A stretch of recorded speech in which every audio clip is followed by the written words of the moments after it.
So what do you think is going to be soft and what is going to be hard? Top is hard. Yeah, I would say that, but yeah, okay.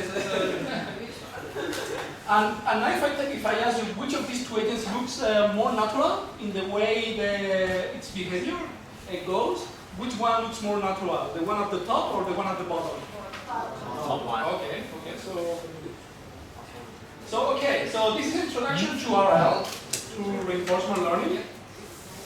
And so I'm going to start with the very basics. So we're going to have time to discuss about the basics if some of you don't know, okay? So please ask me anytime. So when it comes to describe behavior of animals, including humans, many theories, and by many I mean like pretty much all the theories, including most theories of psychology, economics, and artificial intelligence, posit that the animals are what we call reward maximizers. Okay? But this begs the question of what rewards are, right? So the first question for you guys is, can you tell me what is a reward? How would you define rewards? Reward. Go ahead. Don't be shy. Whatever. I mean. When I work whole days, I watch movie lying on my bed. My brain will produce many robots to reward myself. Okay. Like, do we like dopamine? Is what you said, or? Okay. Yeah. This dopamine release can be. But more abstractly, what do you think a reward is? So the word like more. I mean, this is very good. More ideas. It's like something that gives you joy. Okay. Good. So you use like a very subjective experience. Okay. Something you want again. Okay. Good. Survival. I like that answer. Food. Because it goes to the really very basics. So we avoid subjective terms, we avoid things, but still we will need to define what we mean by survival. More ideas? Yes. Something I receive from the something I receive from the environment makes me happy. Okay, that introduces a very nice component. So which brings to me this schematic from the book of an introduction of RL by Sutton and Bartow. So the idea here is that there is a concept of an agent that can generate actions, and this agent is embedded in an environment, and the state of the environment corresponds to this initial state ST. And given that this agent is in this state ST, can generate an action, AT, and because there is a loop, this agent changes the environment, so the state of the environment transitions from ST to ST plus 1. But in addition to this transition of the state, there is some scalar quantity, the reward, that depends on this interaction. That is going to be something that I'm going to seek. Okay, so this is one common way of looking at this. So this schematic actually doesn't make justice to the nuanced nature of rewards because of several reasons. The first reason, for instance, here is that there is a very strict division between agent and environment. And what this state means, it looks at in this example, this state corresponds to the state of the environment, but the agent has also a state. So in reality, this state should be like a combination of external and internal variables, right? And this signal may not be coming only from the environment, right? It can be like a dopamine release that is coming internally from our brain. So this schematic hides all these nuances. So this is the case indeed. Rewards, they have many phases. One is that it can be external, like a sugar. They can be internal, like a dopamine. They can be extrinsic. You are told to come to this class even if you don't want. Or it can be intrinsic. You decide to learn something new, or at least refresh some memory. So there is a very nice review paper about the on Kaplan. Look at these things a little bit more. So let's start with a more formal definition of what rewards is, because we are in a theoretical neuroscience school, so we need to do theory. So words are not enough. So let's start with this definition, and I'm not going to define right now all kind of rewards. I'm going to just define what we are going to mean by extrinsic rewards. So extrinsic rewards are going to be policy independent, and I'm going to describe this terms in a second mathematically. Action state a signal that is solved by an agent. This is in words. And in this definition, as you can see, there is nothing about the external and internal. It can be any signal, it can be external and internal. As long as you seek the signal, that's going to be like a reward. So let me give you an example from artificial intelligence. So this is a vacuum in a robot. So we can define the reward function. If you're an engineer, you're interested in setting this reward function, which is going to be a function of the state and the actions that this agent takes. So the state of this agent can be, for example, the battery, the location, and the dust that is being detected or not in front of the... And as you can see, this state can be combining internal variables, like the battery, that's an internal variable. It can also combine things like are in between internal and external, like location, so it's the physical location of the agent, and things that are totally external to the agent, like the dust in front of you. And these are the actions that the agent has, move in different directions, right, left, and collect or no collect reward. And the critical thing that I'm going to point to is that this signal is policy independent. So what is the policy? The policy is going to be a mapping from experience to actions. So whatever the agent has learned is going to generate, and given the input that it receives, it's going to generate some actions, and this is going to be defined generally by a policy, by a probability distribution, the probability of actions given all this experience and current situation. So this reward function is independent of the policy. So what is the implication of this? So if now you let this agent interact with the environment, it's going to learn. And by learning, we mean that the policy is changing. So it's learning to perform better and better actions. So the policy is changing. But the reward function is not changing. It's fixed. So whatever is the state of knowledge of the agent, this external, this extrinsic reward is something universal, it's fixed, and it's something that it cannot be changed. So this is what I think it defines really the property of extrinsic reward. It's something extrinsic to the agent itself, because it cannot be manipulated in any manner. Okay, so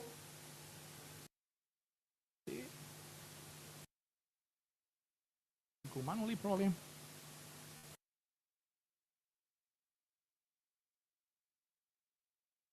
Yeah, sorry, this is a stack. Ah, no, okay. Okay, so, yeah, one question, okay. If you consume the reward, is some signal. There is a debate whether this signal is something that happens in your stomach before you consume the...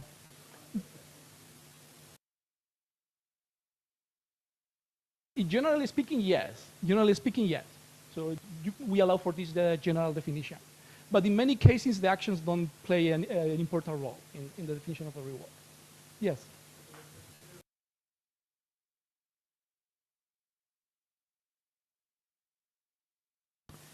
That's a good question. That would be like different kind of reward. That would be more like intrinsic, because it depends on your state of knowledge of the But if you can write down, for instance, if this information depends on some internal variables, and these internal variables are very well defined, then this is going to be going back to this to a well-defined function that is fixed. So whenever you can write down whatever objective, like information seeking or surprise minimization, in this way, and this doesn't depend on the policy, then this is a extrinsic reward. But if this quantity depends on your policy, then it's intrinsic. There is something that really changes the structure of this reward. Okay, take this as a definition, and it's very well defined. It's a mathematical definition. Now, depending on the objectives, you will have. Okay, we will go later to more intrinsic motivations if you're interested on that. Okay, so this pushes us to reframe a little bit how theories look at animal behavior. In reality, what they are saying is that animals are extrinsic reward maximizers.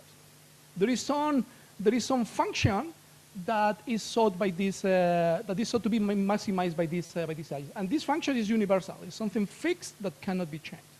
And if you read carefully this literature, this is what they mean. And a concept that is used in neuroeconomics that is very close to this is the concept of utility. So agents or humans seek utility, so some form of satisfaction that is useful in a sense for the agent. But this satisfaction of this thing can be is extrinsic, it's something fixed that cannot change. Okay, but when you, yes. Right, yeah. You can see that's negative rewards, yeah. But when you look at behavior in more details, you start to see that things doesn't quite match with the concept of reward maximization. Almost 100 of years of research in developmental psychology has shown that especially kids, humans, they interact with the world with a lot of curiosity. So it seems that a lot of type of behaviors doesn't seem to correspond to a clear reward signal, reward maximization signal that is kind of fixed, like extrinsic reward. And examples are like exploration, motivation, curiosity, and so on. But the classical account is the following. The classical account is that in reality, all these behaviors can be explained by the same objective. Because, for instance, if we take the exploration-exploitation dilemma, you sometimes explore, so you don't get reward right now, because when you explore, you can learn about the environment, and this learning is going to help you to get higher rewards in the future, higher extrinsic rewards in the future, right? So you may have curiosity, like information-seeking behavior to explore, but that's not the ultimate role, according to these theories. The ultimate role is like you do this interaction with the environment to learn, and then in the future you're going to get higher reward. This extrinsic reward signal is going to be maximized.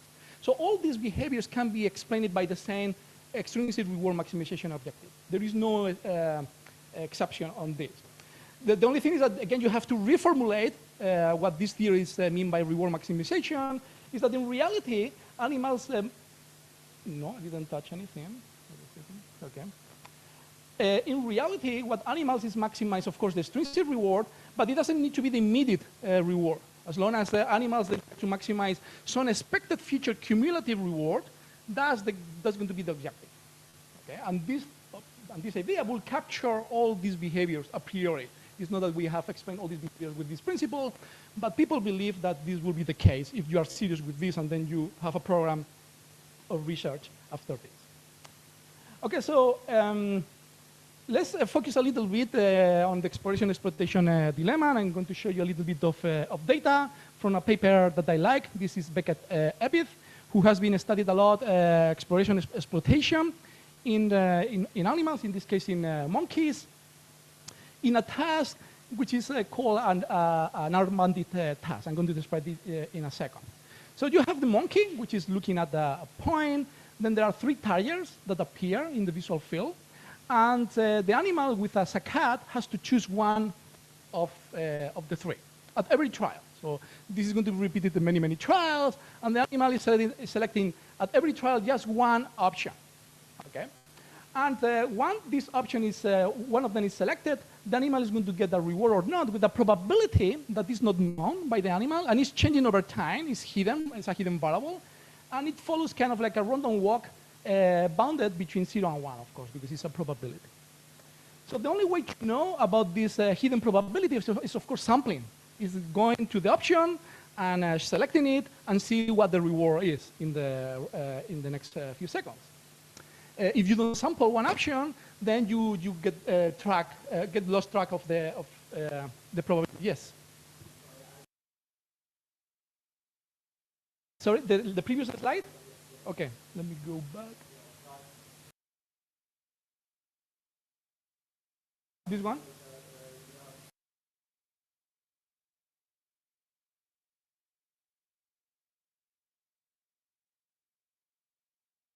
Right.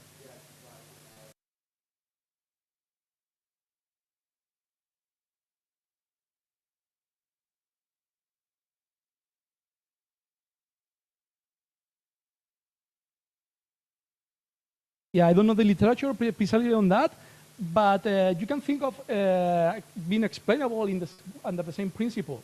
Because if you are in a culture, you interact with other agents, and so if you interact in a different way, if you don't follow the rules, then you can get smaller rewards. You're going to be punished, for instance, right? So the same principle will apply in a priori.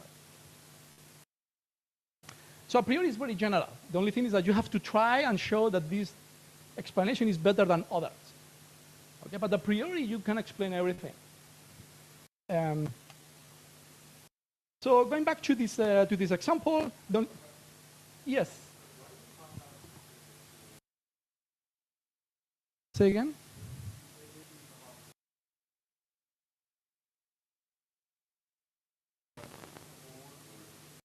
No, we are going to care. So I'm going to hold this part for the later. But actually, we are going to define intrinsic rewards as something that depends on your policy.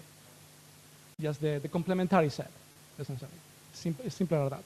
But I'm going to wait a little bit to give examples on that before we're going to go through some basic notions to really grasp that idea. Okay? More questions or doubts? Yes.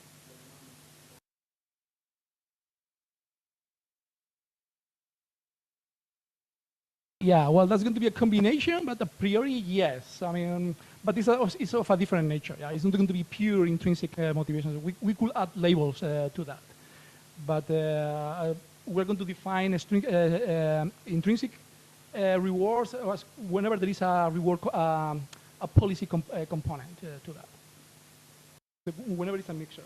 Although over there we can define those things in a different way. Okay, so the only way to learn about this probability sampling, so here you have the data of the choices that the animal has, they're color code for the 3 options. So as you can see, the animal chooses one of the targets, the blue target, for many, many trials consecutively. Then the animal experiences that the reward probability is going down because it probably gets less number of rewards, so it infers that the probability is going down, and then switches to another option, the red one, and so on. Okay, so we're going to talk a little bit more about this. But the first point is that for the animal to solve this task, which each of the options actually is called a bandit, an R bandit, to solve this task, the animal has to hold an estimate of the value of this probability. And this is what we're going to call the value of each of the options. Because in this case, the rewards are the same. The only thing that makes options different is the probability of reward. So the full value is described by that. So we're going to assume that every trial T, the animal holds an estimate V hat of that probability for each of the options. So I goes from 1 to 3 because we have 3 options. And the animal is going to experience a reward, so it's going to make a choice, an action, and it's going to experience a reward, and it's going to compare this reward with the expectation, and this is going to be an error signal. This is going to be an error signal, which is delta, and we're going to add this delta error signal to this equation to update the valued estimates for the next trial. So what does it mean? So if your current estimate is lower than the observed reward, then that means that you are a little bit lower, so you should be a little bit more optimistic. And what this equation says is that in the next trial, the estimated value is going to be a little bit higher. The opposite if the error is negative, right? If the error is negative, you were too optimistic, and in the next trial, your value estimates will lower. So this has the correct ingredients. This alpha is a learning parameter that you can control. And this is very famous learning rule that has been used to model animal behavior, including humans, monkeys, and it's called the Rescorla-Barner learning rule, or simply delta rule. Okay, but this is not the only thing that the animal has to have like an estimate of the value of each of the options. The animal has to select an option, okay? So we need to define a policy. And there are two very popular choices. One is the epsilon greedy action selection rule or policy. So policy is going to be the synonymous for action selection rule. And the idea is very simple. It's like at every trial, I hold an estimate of the value of each of the options, and I'm going to pick up with very high probability 1 minus epsilon, the one with the highest current estimate. And I'm going to choose with very low probability, epsilon, any of the options with probability, with uniform probability. Okay, so this is the so-called epsilon greedy policy. So the authors of this paper, they write down these equations. So this is the first exercise for you guys. You have to find the typo here. So it's not quite correct, okay? So this is a very simple policy, but it doesn't make much more sense because it doesn't distinguish between the second best option and the third best option, right? So because you choose randomly with probability epsilon any of the options, including whether they're really the poorest option according to my current estimate or the second best option according to my current estimate. It doesn't distinguish that. So people in the behavioral psychology, they have not been ever happy with this rule, and instead they have used what is called the softmax action selection rule, which is a little bit smarter. It's still a heuristic. I mean, why to choose options randomly? This is more sensible in the sense that the probability in which I'm going to be choosing one of the options is going to be the exponential of the currently estimated value. And now I'm going to be able to distinguish between second best and third best options and so on, because there's going to be a ranking. The probability in which I'm going to be sampling each of the options is going to be the exponential function of their value. So there's going to be a ranking between all of them. So I didn't tell you why we want to have some variability in the choice. Why we want to add epsilon greedy here and here like a softmax. So why don't just use at every trial the option with the highest estimated value and forget about everything else? Well, this turns out not to be a good strategy in this setup, because if you don't sample the other options, then you won't know what the probability of those options are. And actually, you may be sampling one option which is highly suboptimal all the time.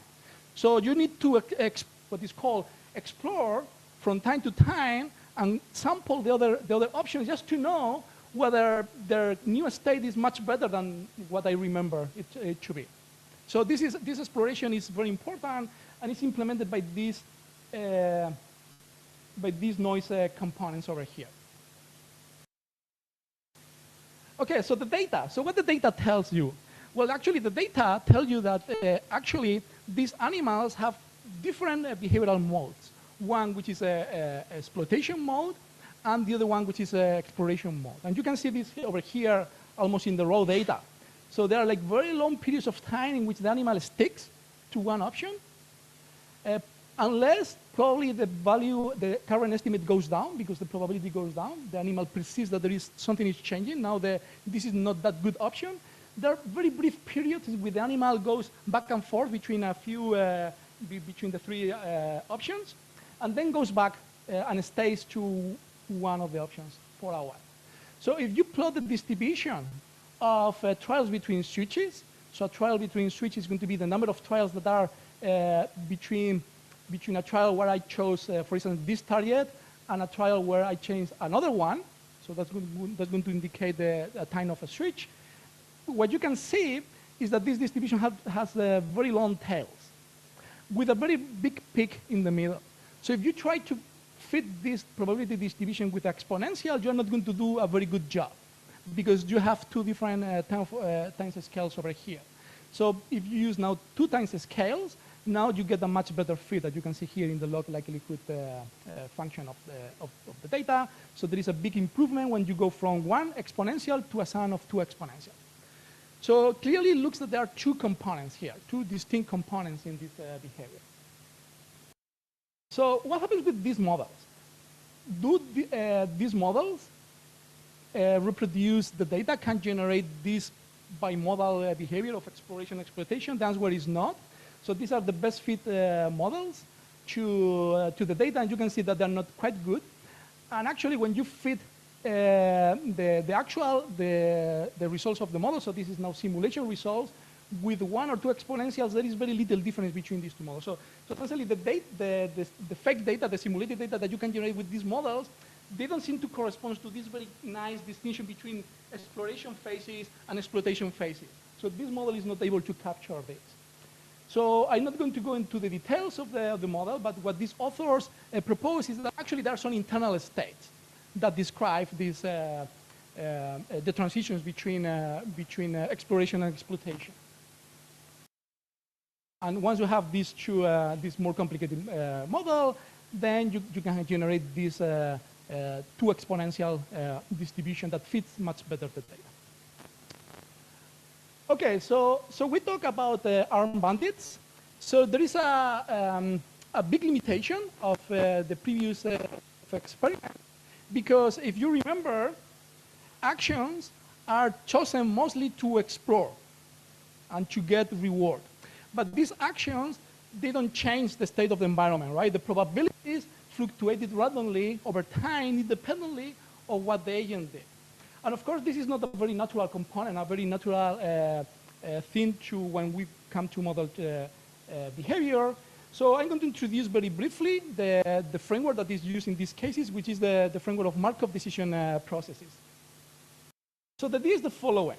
So you start with a state at some time t. You perform an action. This action leads to a transition to a new state st plus 1, and possibly the acquisition of some extrinsic reward coming from the environment or internally. Then there is another action that you can perform. There is a transition and new reward and so on. So this is a closed loop interaction between the agent and the environment. So this schematic obscures the fact that in reality, when I am in a state st, I have many, many possible options. I can choose one out of many possible actions that I have over there.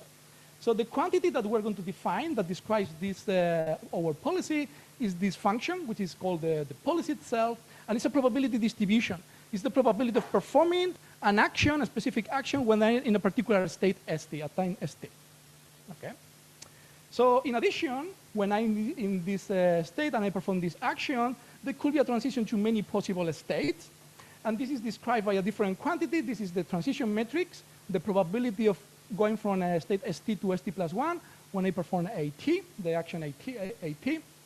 And this is what is called the world model, and it's a stochastic mapping between states and actions.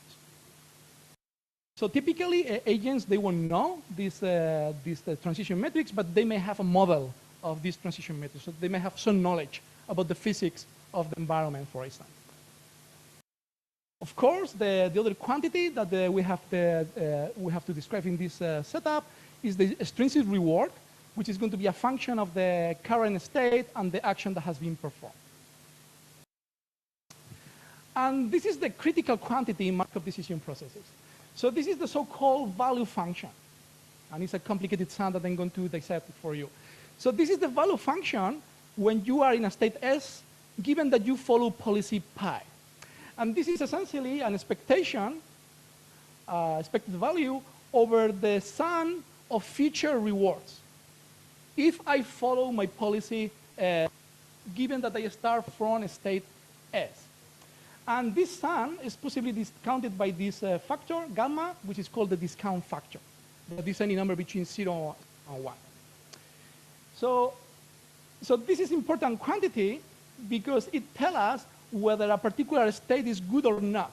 So if I am in a state with a very high value, that means that if I follow the policy, I'm going to be guaranteed to get very high rewards from that state. And so typically, we're going to seek to be very close to these states with very high value. And this quantity is also very important in neuroscience because we have found many, many neural correlates of value functions in the brain throughout prefrontal cortex up to subcortical structures. Questions? Yes. Yeah. I didn't explain the reasoning of that.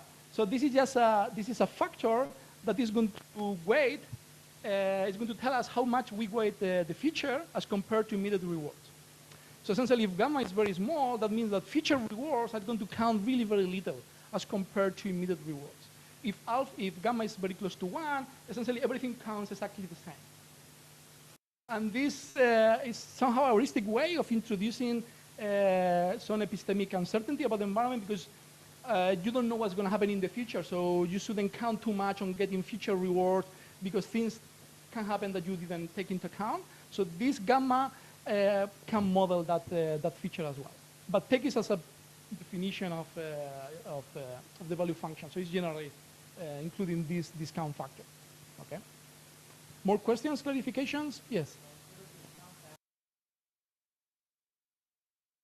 Let's take it fixed. Let's take it fixed. So we don't optimize it typically, but let's take it fixed. Yeah. More questions? Okay. So the other reason why people like the value function is because of property. So the value function is this sum over feature rewards. And as you can see, this sum can be split in two terms. One is the immediate reward, and then the rest of the sum. And once you do that, then you can write down what is the Bellman equation, which is very, very convenient. So this tells us that the value of being in a particular state, when you follow policy pi, is the immediate expected reward plus the feature value discounted by a parameter gamma, starting from the next state after the transition. Okay? And this is very convenient because, I mean, when you're a theoretician, you like this type of recursive equations because that's probably inviting you to solve this analytically, and in fact, we're going to get a very simple analytical expressions for this. But the second important reason why this is important is because you can reuse information. So let's assume that you have interacted with the world, and you know that the value of a specific state is that much. And now you are in a different state, and given the action that you're going to perform, you expect to fall in those states that you know. Then you can reuse this information to estimate the value of the current state that you don't know a priori. So you can reuse this information. So that's very convenient. Okay, so now I'm going to do a little bit of math, if you don't mind. I mean, this is theory class, so and a theory summer school, so let's do math.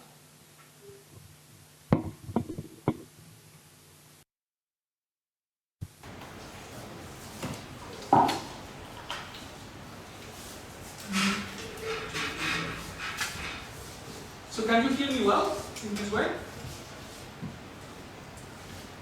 Okay, so let's derive the Bellman equation.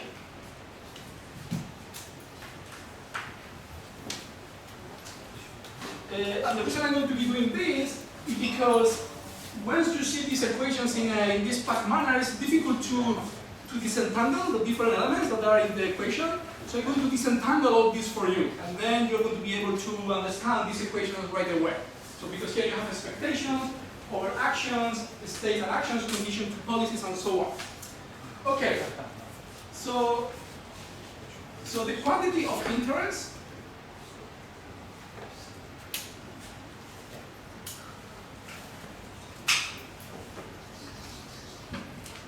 is this expectation over actions following the policy and over states following the transition matrix of a very large sum going from t to infinity of a reward function that is going to be evaluated at the states and actions that you traverse as you perform a particular path over a space. So you start in initial condition at 0, and when you start in initial condition at 0, you perform action at 0, then that leads you to a new state as 1, then you can perform action A1, you can this, A1, then S2, and so on. And this, I'm going to define this as the trajectory. Condition to S0. So essentially, visually, you have an initial condition at 0, and then you have a trajectory of states and actions that you visit or you expect to visit in the future. So one important aspect is that you can split this trajectory in two components. One is the first component, and then this other component that will be the trajectory that follows starting in the condition S1, in the state S1. Essentially, you split the trajectory into a tiny part and the rest of the trajectory. Okay? And so essentially this sum can be expressed as this, but before that I'm going to write down the probability of the trajectory given that I'm following the particular policy. So first of all, I'm in state S0, so the probability that I perform action S0 is this one. Then there is a transition.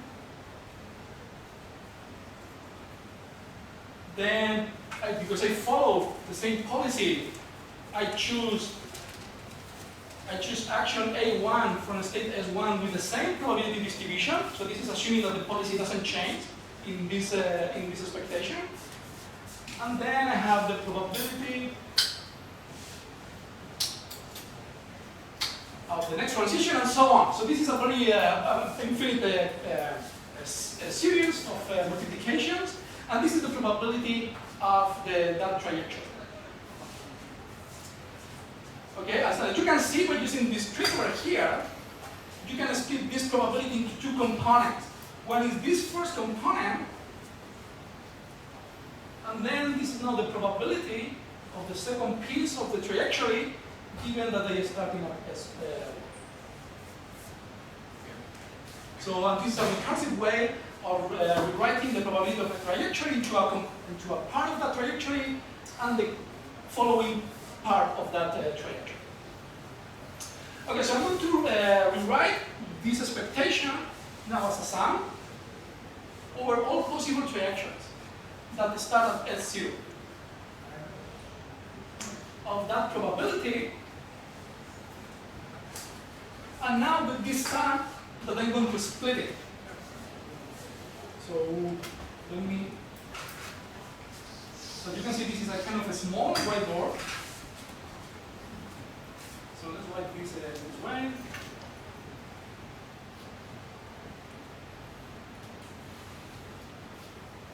And it's also by rating.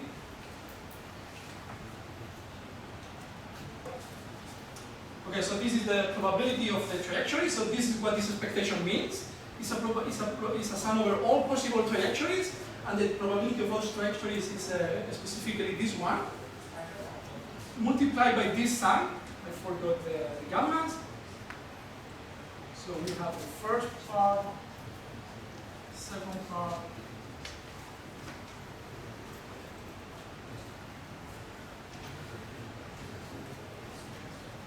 can you see it well? Yeah? Okay, so this sum in reality has two components. One is the sum over A0 and S1, and then I have the sum over the rest of the trajectory. I'm going to split it in this way, right? And I just have to realize about a few things.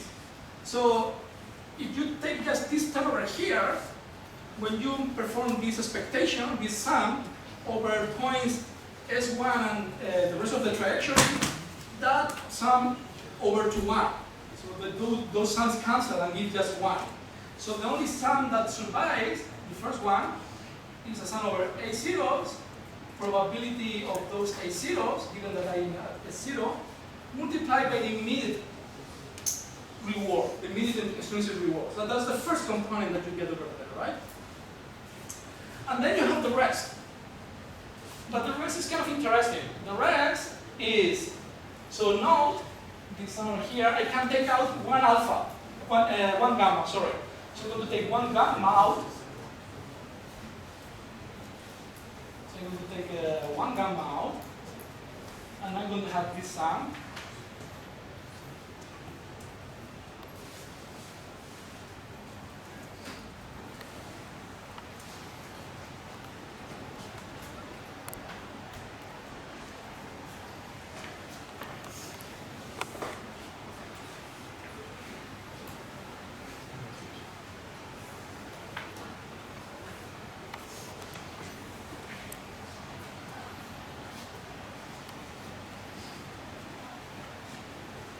So remember that I have taken out one gamma. So I get this. The gamma is here. That's one the parameter that I have taken out. And now you can see, now I can split this sum into different sums. This is magic, right? I'm going to put one sum over here, and that sum is going to be over tau. So this sum over here is going to be over tau given as 1. And this sum over here is going to be just over A0s and S1s. You can do this, because the first part doesn't depend on the rest of the trajectory. And now, if you see what is this quantity over here, this is the value function. This is the value function, but at a different location. So this is not the value function, this is the probability of performing trajectories from S1, the tau prime, over the reward, the immediate reward that I will get at that initial point S1, the next reward at S2, weighted by gamma, and so on. So it's exactly the value function. Right? So you can see that this is identical to the value function, but now on a different state. At the next state, S1. Okay? So now I'm going to switch to this other one.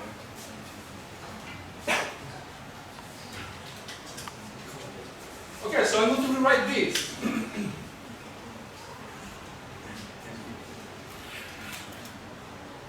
I'm going to change notation. I'm going to call S0 S, S1 is going to be S prime, and A0 is going to be just simply A. So this is going to be a sum over all possible actions that they can perform. These are the probability of those actions, multiplied by the immediate reward plus gamma times a sum over the next states that you can that you're going to visit once you perform action A, and the value function that you will hit when you transition to the state S prime. Okay? So this is the development equation. Any questions about any of the steps? I'm happy to take now a few minutes to clarify things if you want. Everything clear or everything totally unclear? Do you see the tricks? I mean, that's the basic thing. You will have time to reproduce it later if you want. Okay, so this is the Bellman equation. But what do we do with this Bellman equation? Well, what we're going to do with this Bellman equation is optimize it. So what do we want to do? We want to find the optimal policy. We want to be as good as possible to maximize the discounted sum of future rewards. This is what we wanted to do. So essentially, we're going to define the optimal policy pi star as the, first of all, the value function, the optimal value function. That's going to be the maximum over all possible policies that I can choose from of the value function of that policy. So if I find the maximum of this, then that's going to give me the optimal value function. And that at the same time is going to give me the optimal policy, which is going to be the Rmax of the same function. So essentially, this is the policy that will optimize my value function for this specific extrinsic group. Okay. So this looks cool. And if the next thing that you can realize is that the optimal value function, actually before that, let me show you something. Okay, so how do you compute this value function? You know, whenever there is a max operator, this is like a nightmare because it's not smooth, so you cannot take derivatives. So good luck with that. So, but let's assume that we start a particular state S, and we can perform a number of actions.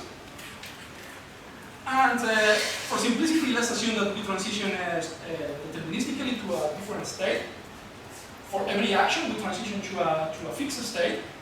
And let's assume that we know the optimal value for that new state. Let's assume that we know that, okay? And what we want to figure out is the value of this initial state if I follow some policy pi A of S. if I choose actions according to some probabilistic mapping. Okay. So what would be, let's assume that we know the values of all these states, but not this one over here. Okay. So then what do? So then the value of this state is going to be the sum over actions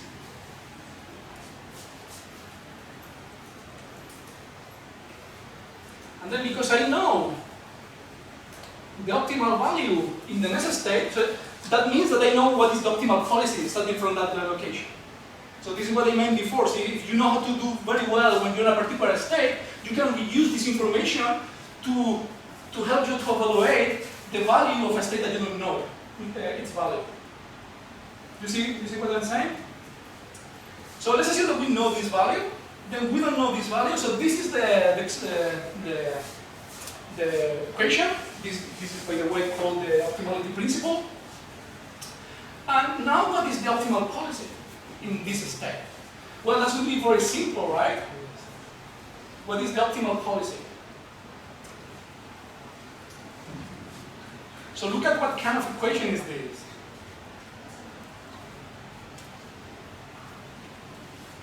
So now we want to do this.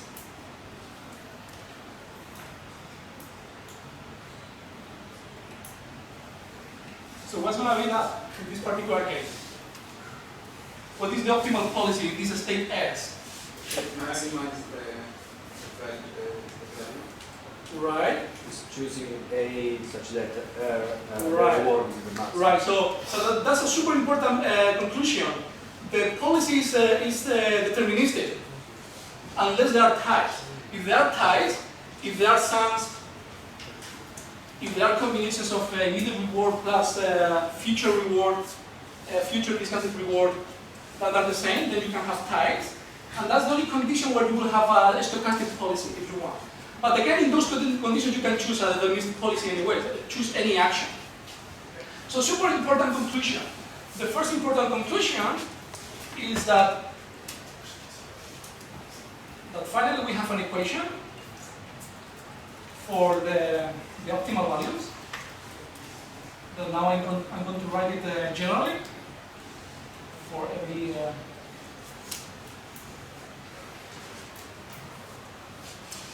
type of environment.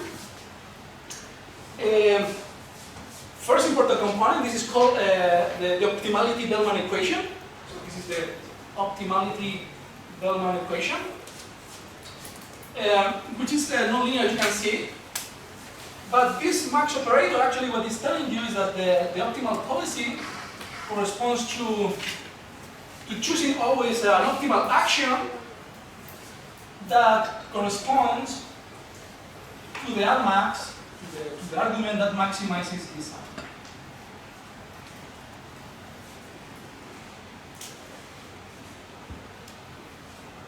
Okay, yes, fine. So very important conclusion, this is deterministic. And this is going to be important when we want to model behavior. Because here optimal policies are deterministic, while behavior is highly variable. So there's going to be some tension between this modeling approach and what we see experimentally. Okay? But this is what it comes out from the math. Any questions before I continue?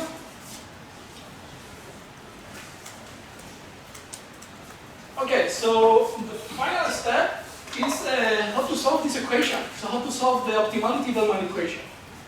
So good luck with that, because it's a highly nonlinear equation with a max operator in between. But there are very good algorithms to solve that, at least in some cases.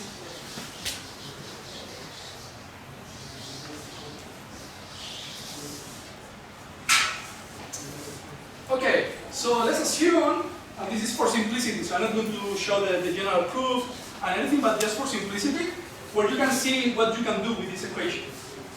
So let's assume that the rewards are non-negative. That's a simplification, but you can trust me that the same result is going to hold for any kind of even negative rewards. And let's assume that they're finite. So they're not infinite rewards. There is no like a karma or like a nirvana state in the environment. So all the states, they have finite reward. So actually we can turn this optimality Bellman equation into an iterative mapping. And this iterative mapping is going to read as follows. So we're going to start with the initial guess of our value function, and we're going to iterate it. We're going to iterate it until convergence. And what they're going to claim is that this series converges to the optimal solution, to the solution of the optimality Bellman equation. And we're going to start with certain initial condition, which is very sensible, which is the value for every state is 0. So it's super pessimistic. Okay, but I'm going to start with nothing matters, so everything is 0. But then I'm going to become more and more optimistic as I start to update this equation.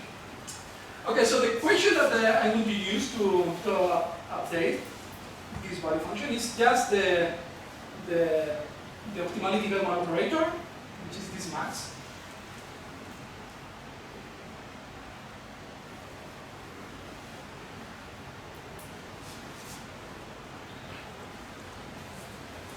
So you see the iteration, right? So I'm going to start with a guess at time t, and I'm going to update the value for all the states of that initial guess to a new guess, t plus 1. Okay? And I'm going to iterate this until I get to a satisfying solution. Okay? So let's start. So let's assume that it holds for a particular iteration. Let's assume that the following holds for iteration t.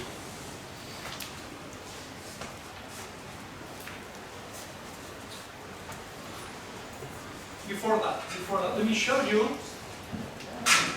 what is the first step. The first step. So what's this? So this is a max over A,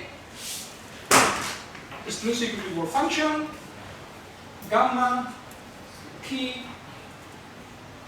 multiplied by V0. What is V0? 0. Then what is the V1? Max A. This is larger or smaller than our initial guess? Because of this condition, I'm assuming B, right? Because it's non-negative, so this is larger or equal than my initial guess. Okay, I'm getting more optimistic. If I do like one Bellman backup, I'm getting a little now more optimistic. Actually, what is going to happen is that you do this Bellman backup, you're going to get more and more optimistic. So what is going to happen is that the BT plus 1 is going to be always larger or equal than the previous one. Okay? So let's show this. So let's assume that this holds for a particular time t, for a particular iteration t. Let's assume that this holds. So we know that it holds initially, right? So it's true at least for t equal to 1. Now let's assume that it holds for some time t. So then what happens with t plus 1? So how do you write this? So this is max A, or what? Rewards, gamma, transition metrics, and now the previous guess, BT, thank you very much. And what is BT? It's the last. Is the last one. So I'm going to use this this assumption over here, which is called the induction assumption. I'm going to use this assumption. So this is larger or equal than BT minus 1. And now what is this expression that you have over here? This is, so let me write the whole thing, just so that you don't miss anything at all. That's BT.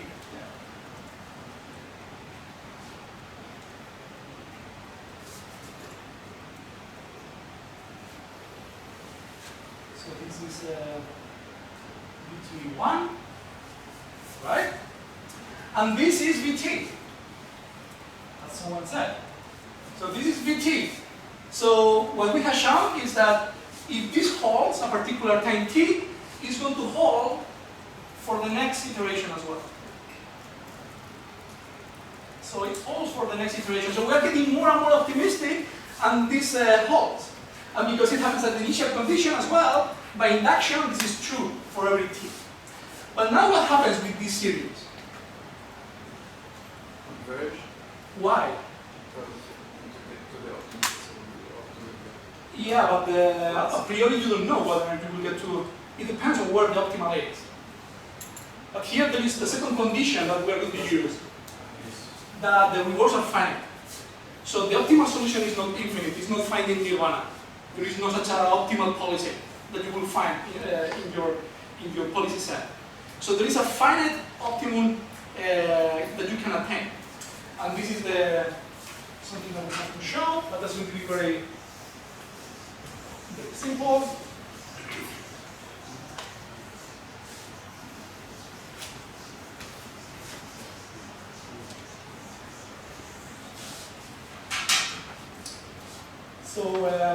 So the only thing that we have to say is that the value function for any policy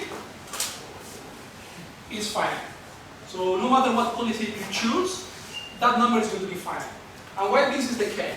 Well, this is the case because this is the expectation over actions for the policy, this is transitions for the transition matrix of an infinite sum.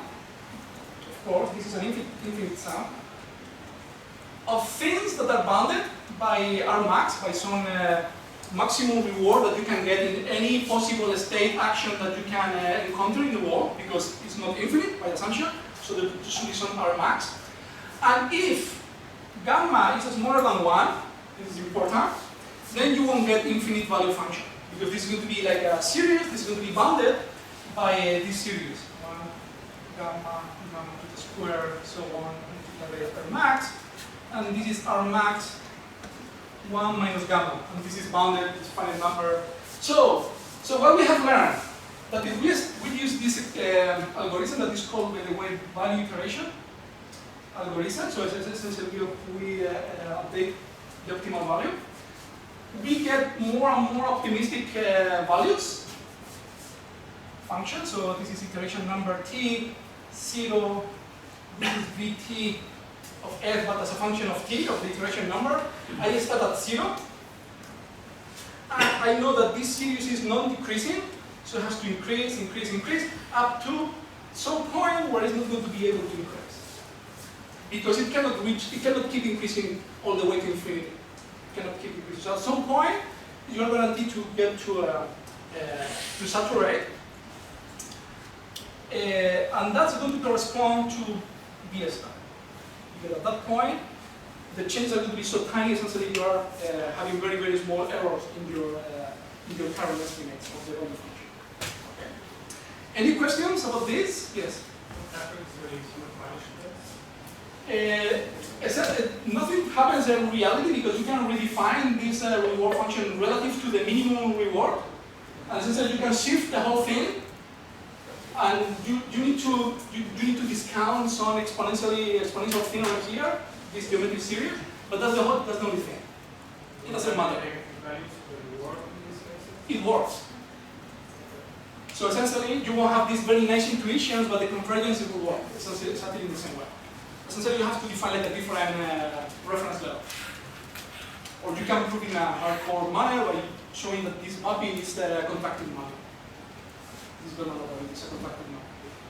But in the previous slides, you said the discount you guys this assumption. Yeah, for this case, then you have convergence. For the case gamma equal to 1, that's very tricky, but you can get very interesting solutions. But this is a very interesting case, because this is a case where the really infinite rewards in the future matter as much as the ones that you have needed.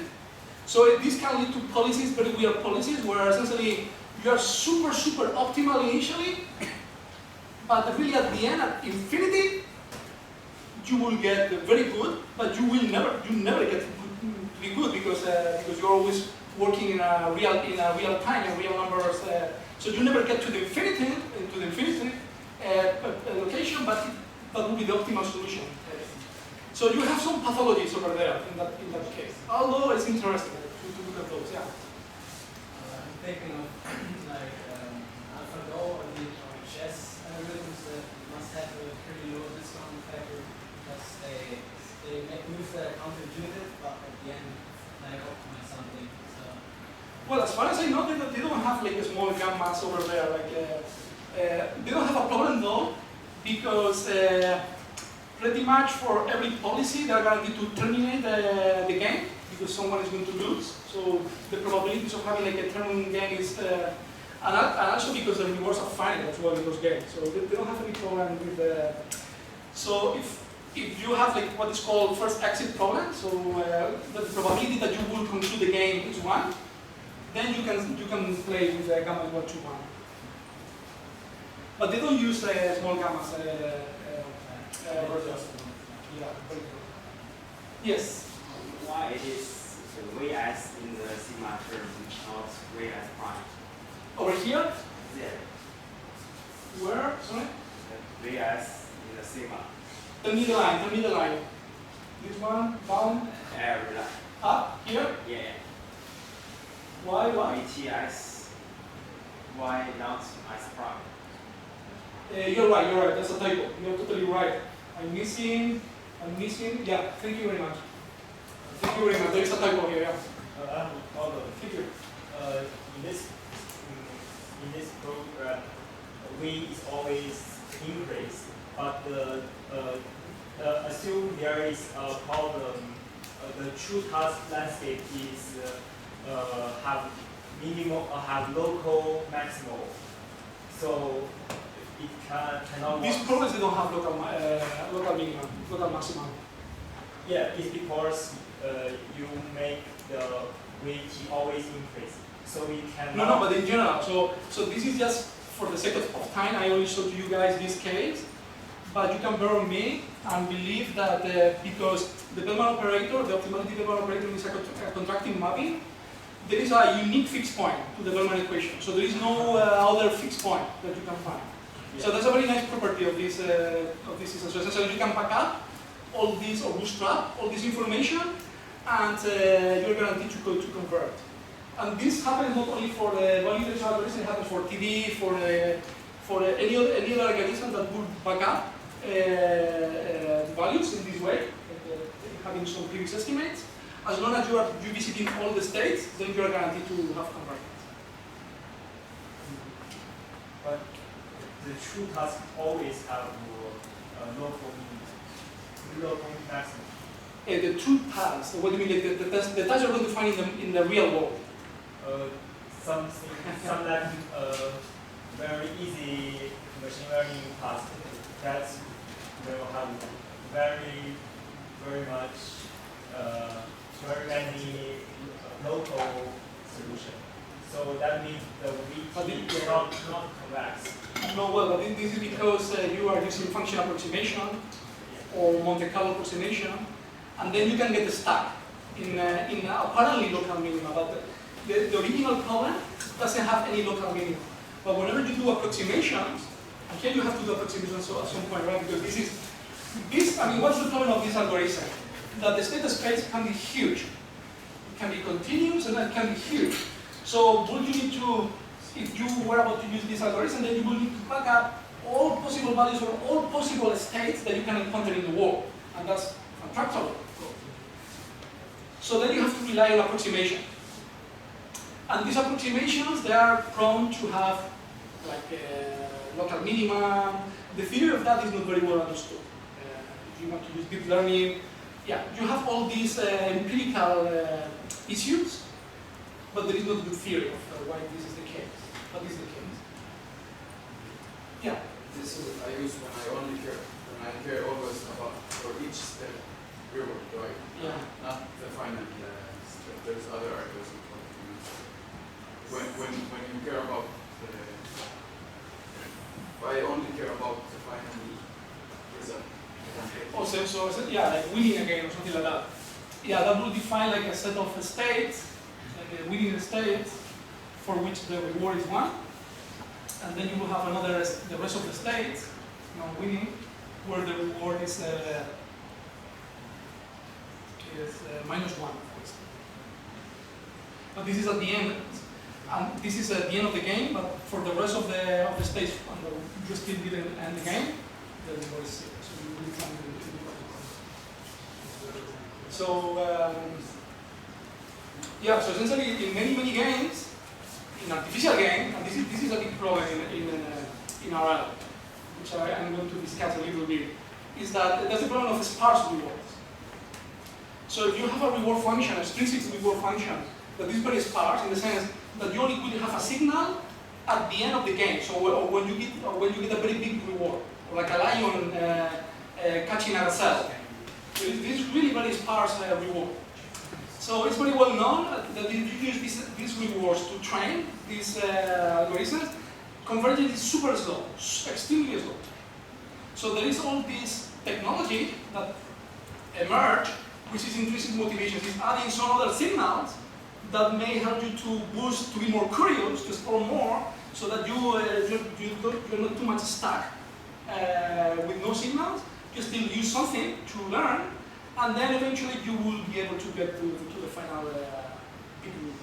These are like a set of techniques that are very spread out. I'm going to talk very briefly about that today if we have time. More questions? So okay, so this piece of math is over.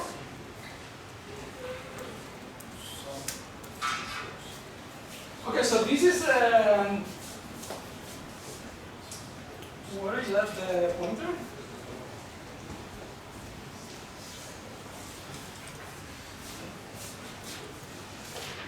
Could you get the pointer? Next set of markers there? No. Yeah. Thank you very much. I totally forgot where I put it. Okay, so this is a summary.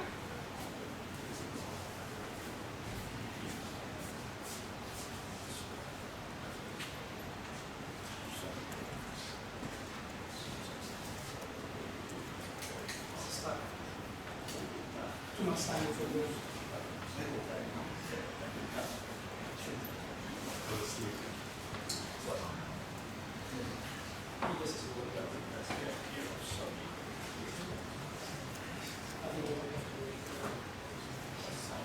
So how much time do I have left, guys, in the background? 20 minutes? Sorry? 20 minutes. Perfect, okay. Not much, okay. Okay, so this is what we went through. I don't need to repeat this again. So this is an exercise for you guys. So another exercise. So the exercise is to find out the optimal value function for every state in this area. Okay? We can talk if you want, if you have time to look at it. It's a simple one. And I wanted you to solve it as a function of gamma. As a function of gamma, including gamma equal to 1. And see what happens. Okay. Yes. MTP, what Markov decision processes. Yeah, same thing for us. Yeah. Okay, so what's the problem of this approach? The problem is that we use the max operator. So whenever you use the max operator, then you are prone to propagate deep errors. And the reason is the following. So let's assume that you use Poisson iteration. So if you do perfectly well this sum, R plus the feature, expected value, that by the way, this quantity is called the Q value. It's a new term that they introduced that's the Q value. That depends on the state and the action that you perform. If you do perfectly well the Q value, then there is no problem. You just take the max and that's it. That's the best action that you can perform. But in reality, you never know perfectly well the Q value, so you have an approximation of it. Because you're using networks to approximate the value function, or you're using Monte Carlo, you have some estimate that may be close to the actual one, but it's going to be hit by some error signal, by some error quantity. And then when you take the max over a big chunk of possible actions, then you're going to be biased to pick up the actions with a large and positive estimation error. So essentially, the ones with the large eta are going to be maybe dominating the choice of this max operator. So the max operator is too optimistic. It's going to see if you have a very wrong estimate of one value, but this, and you are really overestimating for whatever reason, then you're going to go like crazy to that one. It's very stupid because you don't really know whether this is the correct Q. It's just contaminated by noise, right? So, and the second problem is that if you use these algorithms to build a policy, then, as we talked before, this policy can, again, perform actions that are going to be very much prone to actions for which you have a large positive error. So essentially, you have estimated them to be very good, but in reality, they are not. So if you choose a policy that is going to oversample those actions, then you can get stuck in those regions for a long time. And if you use further approximations, you can be really very stuck. So essentially, this max operator is not very sensitive to this sort of problems. So people have been using, and actually, yeah, they like exploration. So people have been using like ways to kick you out from these apparently local minima or these almost plateaus where there's nothing, not much change. And one option, of course, is epsilon greedy action selection. So essentially, you will build policies for which you will select an action by picking the one with the highest current estimate of the Q value, and I will choose with probability epsilon any other action with equal probability. So we discussed about this epsilon greedy policy that it doesn't make a lot of sense, no, because it doesn't distinguish between second best and third best options and so on. So people recently have started to use regularization. So what do I mean by this? So instead of trying to find a solution for the original problem was to try to maximize as the extrinsic reward function. That was my original problem. So they rephrased the problem as, well, it's pretty much that, but we are going to add some additional quantity, which is going to be a bonus, some bonus that is going to help you to explore more, to avoid getting stuck in this apparently local minima, and so on. So what is the approach that has been taken in soft RL, which is the dominant one, is the state of the art? The approach is the following. It's like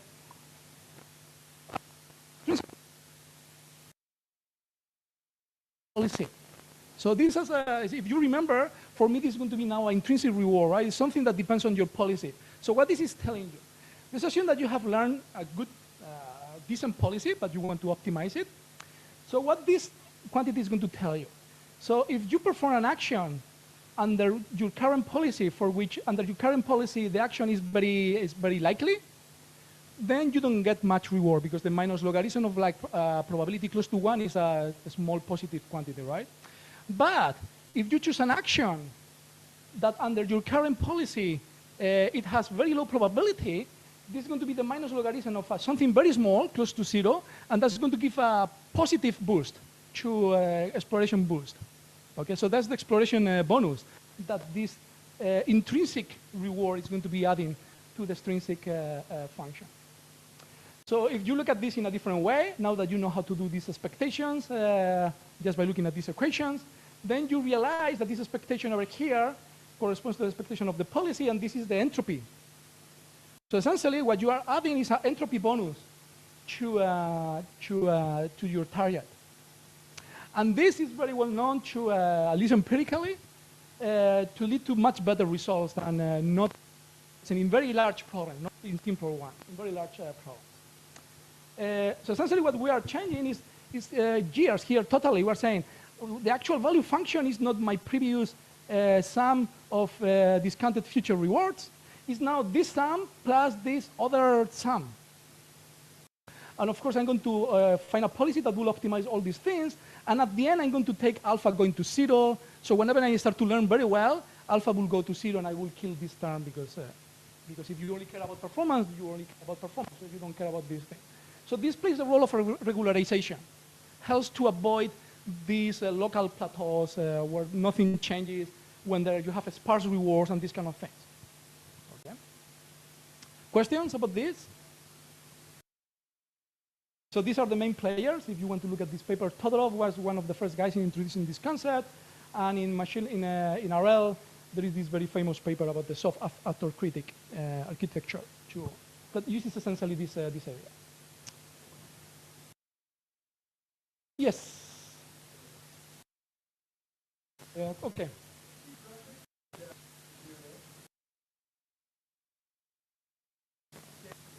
No, you will get a fixed policy. In the case where you can use value iteration, then you will get a fixed policy. And if the solution is unique, there is actually we're going to see that in a second. Or maybe I need to escape it that math, but I can show you to you later, guys, if you want. Yes.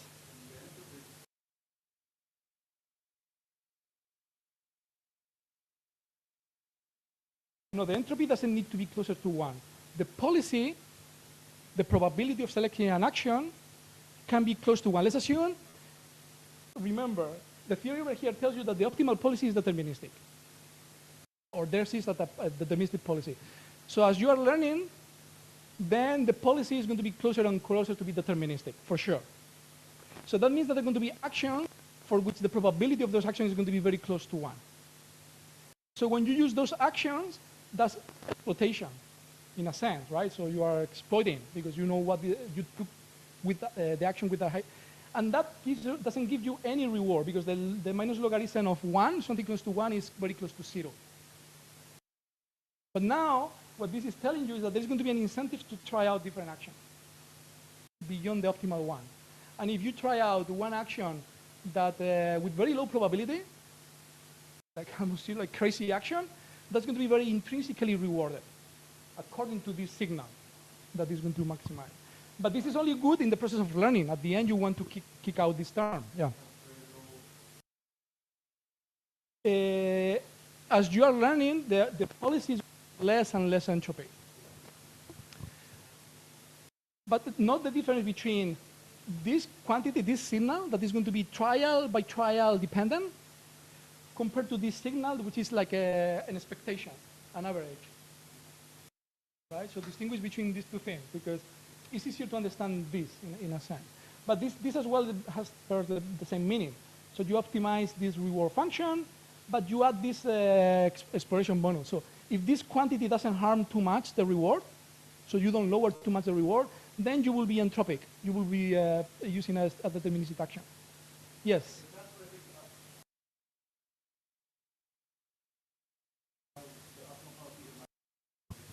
Oh, absolutely, yeah. The optimal policy is stochastic.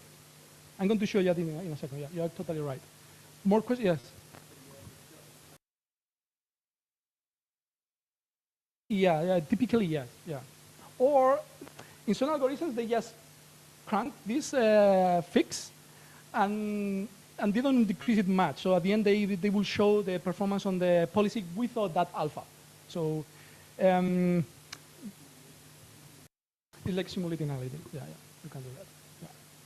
It's exactly that. Yeah, in this language. Yeah. Okay, so examples. So you use RL with no entropic regularization, then the agent can get stuck in. So essentially, here the reward function is going away from the center. So the more you go away from the center, the higher the reward. So here initially, the agent learns that moving to the right goes away from the center, but it gets stuck to this. So once it has learned that, it gets like it cannot learn very fast. So it will learn eventually if you wait long enough. But this other agent, let me go back. This other agent explores way more and is able to learn that going radially in this other direction is also good. So even in very simple problems like this grid wall with very little structure, where you have very bad regions with very large negative rewards, if you use value iteration, convergence is small, is very poor, as compared to algorithms where you regularize with entropic terms. So even in simpler examples happen. Okay, so soft RL. So this is the terminology and the math. There are different versions of soft RL. The one that was introduced includes what is called the default policy. So instead of having this regularizer, the minus logarithm of the policy, what you have is the minus logarithm of the policy divided by by a default policy. So what do we mean by a default policy? Let's assume that you have an agent that has been trained in many other tasks. And the agent has learned to work well in those many other tasks. So that's a default policy. So it knows how to work well in this set of tasks. And now you put the agent in a new task with a new reward function. What do you want to do? So what you want to do is that this agent learns to solve the new task, but it doesn't forget what has been learned in the past. So this pi 0 reflects this prior knowledge that the agent brings from past experience, and you want to change this policy, but not as much. What do I mean by this? So if you look at this expression over here, now the easiest way is to look at what is this expectation. The expectation of the minus logarithm divided by P0 is the KL divergence, what is called the KL divergence. I don't know, who is not familiar with the KL divergence? Okay, amazing. Okay, that's very good. I can explain to you later if you don't ask me, please, later, okay? So the idea is that here you have a term, which is the KL, which is always a positive number. So it's going to be a minus positive number. So it's going to be a total negative number. And this KL is 0 when the policy that you use, pi, is equal to the default policy. But as soon as the policy pi is different from the default policy, then the KL, this divergence is positive. Okay? So if you are exactly as the default policy, then this penalty, now this is a penalty, is 0. But if you are really very far, if you want to be really very far from the default policy, you have to pay a lot. So you won't do that unless it's very important to maximize this extrinsic reward function. Okay? And this is my friend, Alfonso Renard, thinking that this way, this KL divergence is a very good way to model a habitual behavior. So this is a type of behavior that animals will bring to experiments, all these biases, everything that they have learned in the past, that is really very difficult for experimenters to get rid of if you want to train animals in a new situation. So Alfonso will model this as a default policy that pays a penalty to being too different to the habitual behavior of these animals. Okay, so what do we have? Okay, I don't think I have time to do this math, although I wanted to do that. But you can solve this, problem in the same way as we did before. I'm going to give you the... Okay, so this is now the problem with this regularization in general, with the KL. So we obtain a policy which now is going to be stochastic. It's going to be non-deterministic. So it's going to be something proportional to the default policy multiplied by the exponential of, if you realize, the exponential of the Q function, of the Q value. So essentially, this policy tells you, okay, pick up actions with high probability if under the default policy those actions have a high probability, but also pick up actions with high probability if the exponent of the Q function is very high. So essentially, if you expect to get a lot of reward, then use that action with very high probability. So this is the softmax rule, right? So out of this framework, we can get, just for free, the softmax rule that has been used many years in behavioral psychology to describe animal behavior. So there is a principal way of deriving this rule, which is what would you have over here. I'm sorry that I didn't have time to go through the map. You will have enjoyed it. How much time do I have?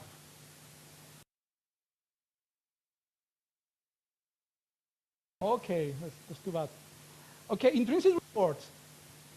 So intrinsic rewards is policy-dependent action.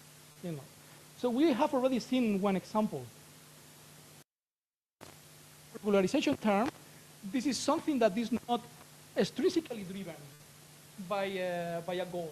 It's also intrinsically driven by the state of knowledge of the agent, by the policy that is following the agent. And we have seen that this can be very important to learn fast and efficiently in many examples. So I'm going to give you a flavor of other intrinsic motivations that people use. By the way, I call these intrinsic rewards or intrinsic motivations. In the literature, there is a very big debate as to what these intrinsic motivations are and why they are important to speed up learning, to have a normal development, and so on. But in the field of physics and RL, there are several approaches that I'm going to just name to you so that you know the names. I don't have time to go through any details. The first that I like a lot is the entropic forces. So this is the idea that the intrinsic motivation of an agent is to perform actions such as you have very high entropy of in the future. So essentially you want to perform actions that they open up many, many future possibilities for you. And this seems to be good a priori. It's very well known, heuristic, when you play chess, that go to positions where you have many actions that you can perform. It's a good step. Okay?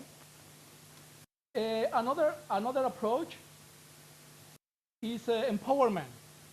Empowerment is the idea that you would like to perform actions such as it will lead you to a large repertoire of future states, so a large future entropy, but you want to have full control. So it's not like in the previous case where you just want to have like a even randomly is good. In this case, randomly is not good. In this case, you want to have full control of the states that you reach. And this is not modeled with maximum entropy principle. Is modeled by maximizing mutual information between sequence of actions and the future states. Okay, so there is a combination of maximizing future entropy, but you want to have full control of the states through your actions. So you are in control, you are empowered. This is the okay, I don't have much time to go through that. Okay, something that we are working in the lab, and this is just a teaser for my next presentation. So there is something that we call the maximum occupancy principle, which is the idea that agents try to maximize the diversity of their behaviors. What they try to do or to be is to be complex in what they do and in the states that they visit. And we model this maximizing the cumulative action and state transition entropy with no extrinsic rewards. And we have been playing quite a lot with this principle, and it looks that we can generate very, very interesting behavior just from a purely intrinsic motivation framework that I didn't have time to compare this with the previous examples.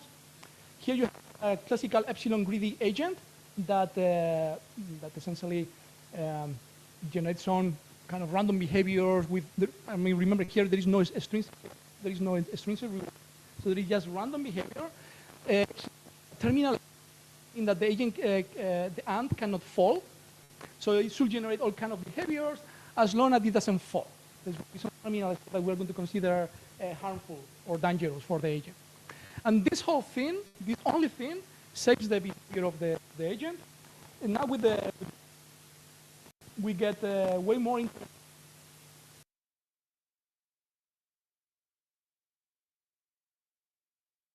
Like rising legs, jumping a little bit, almost falling but not quite falling, taking bows, everything. So it looks like a good generative model of behavior just from this intrinsic reward signal. And another piece of work that we are doing, I don't have time to talk about this today, is use these policies as regularizers, because essentially with these policies, you learn, the agent learns to do everything that is capable of doing by itself, because the only thing that it wants to generate this complex behavior is to visit the states and to perform actions as random as possible without falling, of course, without getting harmed. So using these policies, actually, we have shown that they speed up learning in other reward. I think 1 minute or not even 1 minute? Okay.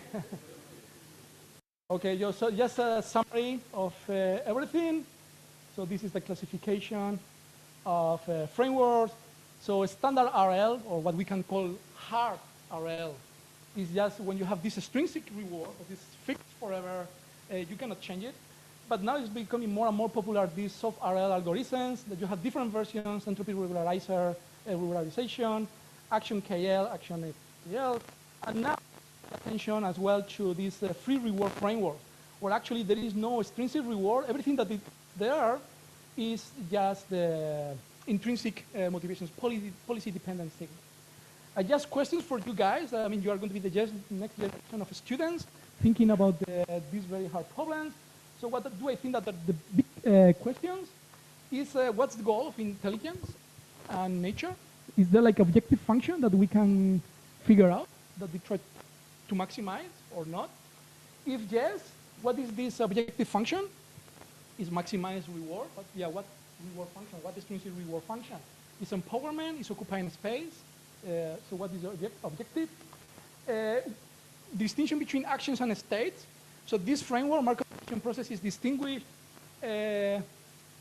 very well actions between states, but in reality, what is an action? An action is a particular body configuration, right? So it's another state. So we have to be a little bit more concerned about the terminology, or maybe we have to change things here. Exploration. What is exploration? I mean, we typically talk about exploration as a way to gather information and to learn.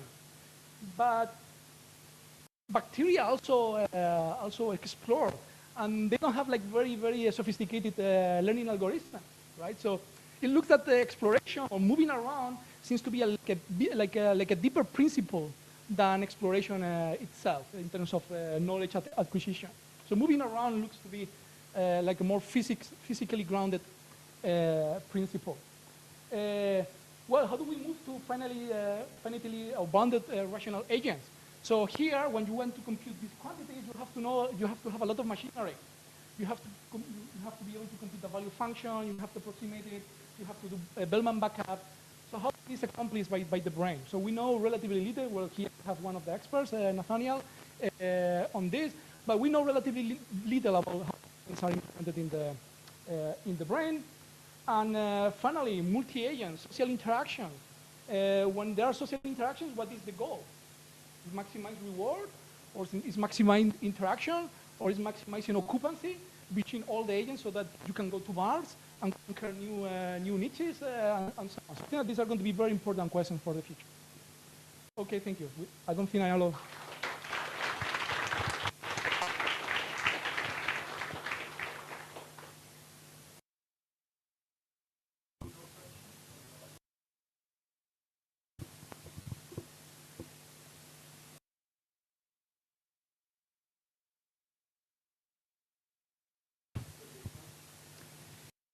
I didn't have time to explain it. It's like there are two regularizers. One is the policy regularizer. There was a parameter alpha there.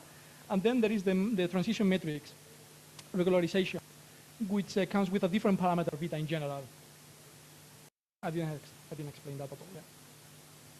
But I can show you to you later if you want.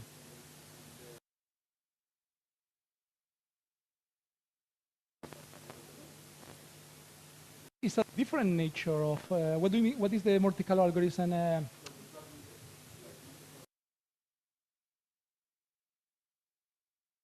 Yeah, I see your point. Yeah. Well, Monte Carlo is used to estimate the value, so it's not meant to be like the policy that you will use. But if you want, it's connected with exploring. So the reason would you do Monte Carlo is the exploration algorithm in general. But what you mean is like a uniform prior, right? Okay, yeah. Okay, guys.